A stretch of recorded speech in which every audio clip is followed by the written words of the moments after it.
All right. Hey guys, there's just a match between Trevor and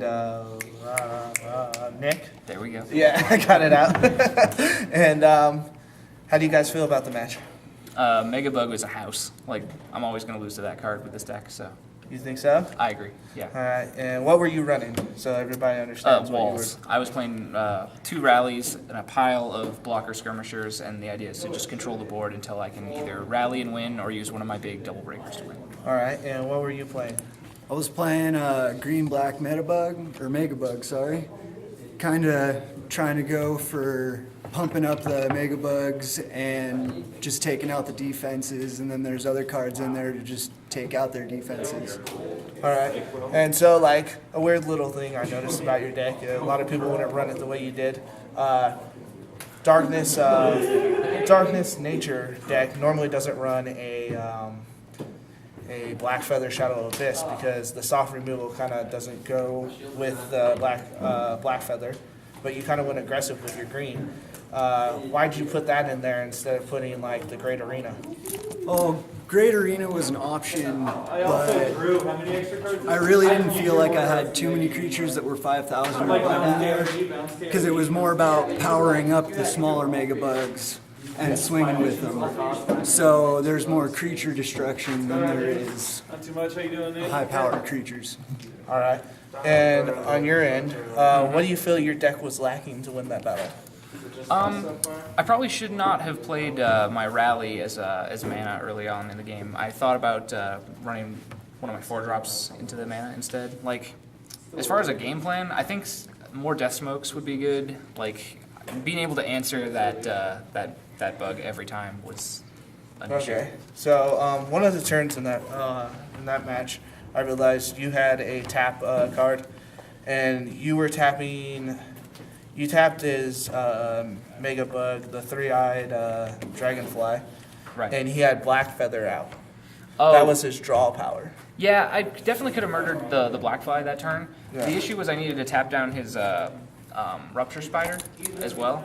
Okay. Like, I wanted to kill. I killed the bug that made everything unblockable. Like his double breaker being completely unblockable. Yeah, to you me did was that. You was did gonna that murder me. later. You did that later. But Oh. that turn that you had the 3-eyed Dragonfly was out, and I would say it was around like turn 7 Okay. that you did that instead.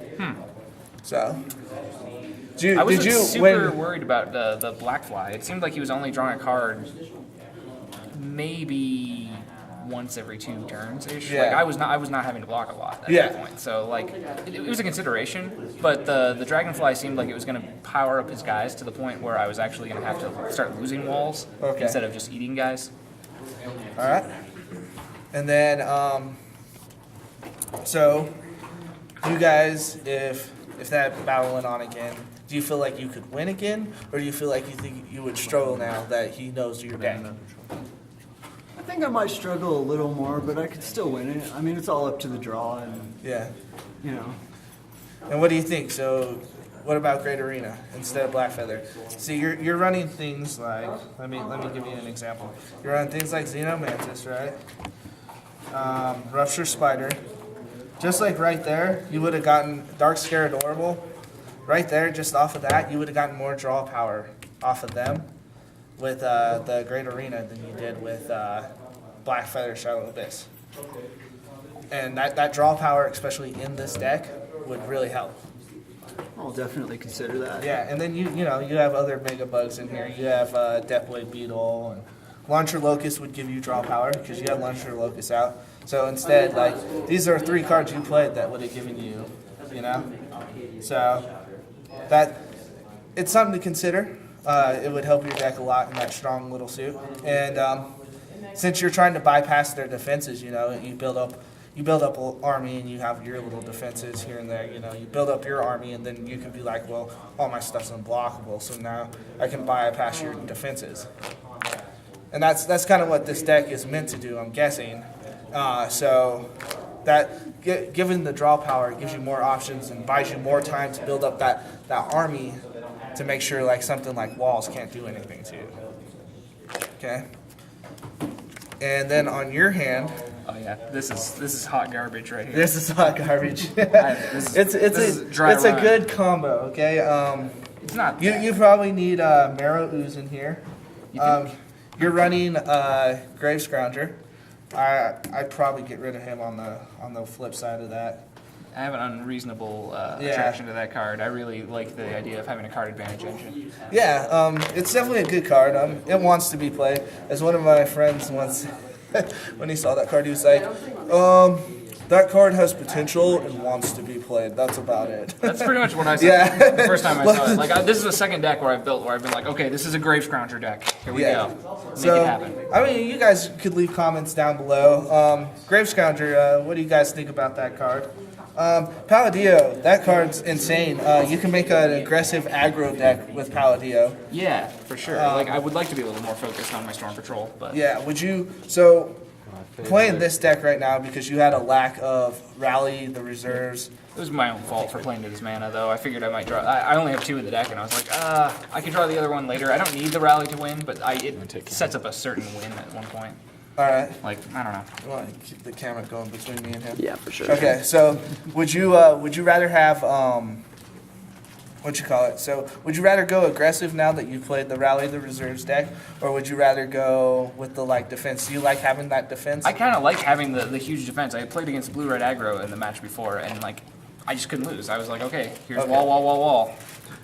Now I get to win at my leisure. Which All right. like it seems like blue red aggro has kind of become kind of a big deal in our very very small meta here. Like Yeah, well, we have the blue-red rush here is actually something me and James kind of started because we thought it would be really tight, and it has. It has early game really strong potential because the curve's so perfect. Yeah, it's and amazing. then you have late game swarm, which is unreasonable power for a rush deck, oh for sure. and you have the draw power to hold back until you have that late game swarm. No, I agree. I think it's a very strong deck, which is why I So- think playing a deck that is strong against that deck is not necessarily an unreasonable plan. Yeah. So Even if it wasn't necessarily the best in this matchup.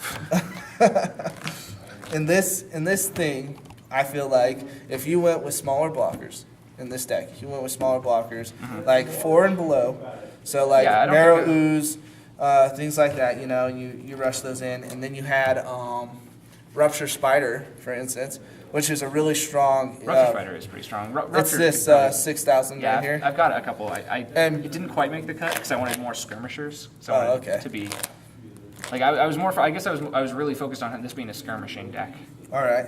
but I could see Rupture Spider being pretty awesome in it. Well, the cool thing about Rupture Spider is once you rally, he can attack. Yeah. And that just makes him unreasonably Humph. awesome. And you're running things like Grave Scrounger, so when he wins a battle, you could possibly Yeah. get him back. You start recurring it. Yeah, and he's so strong, and nobody wants to you shoot him at something, and then he's Yeah, he was. people won't want to really block him or. It was you very know. awkward to have one on the opposing side there. So Yeah. I can see why it would be a pretty solid addition. Yeah, so you'd run more Rally the Reserves in the deck, so because you only have 2 in the deck, right? Yeah. I should run the full amount. Yeah, you should run that, and then I guess the deck's really strong. It has one of the most potential. I think Rally the Reserves is one of the most potentially strong decks because back in Duel Master days, it was one of the world champion decks. It was a Diamond Cutter deck, and it's the same thing except Rally the Reserves got a little bit stronger. So.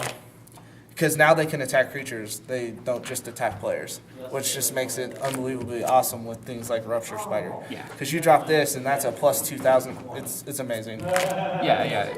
So, I don't know. Did you guys have anything you wanted to say about playing here at League?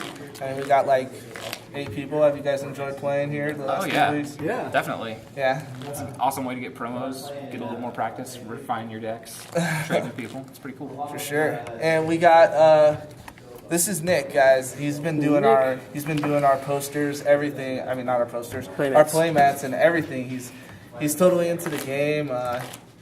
Drop a line. We freaking love him here. Oh, yeah. And this is Trevor. He's just started out, and he's a strong player, guys.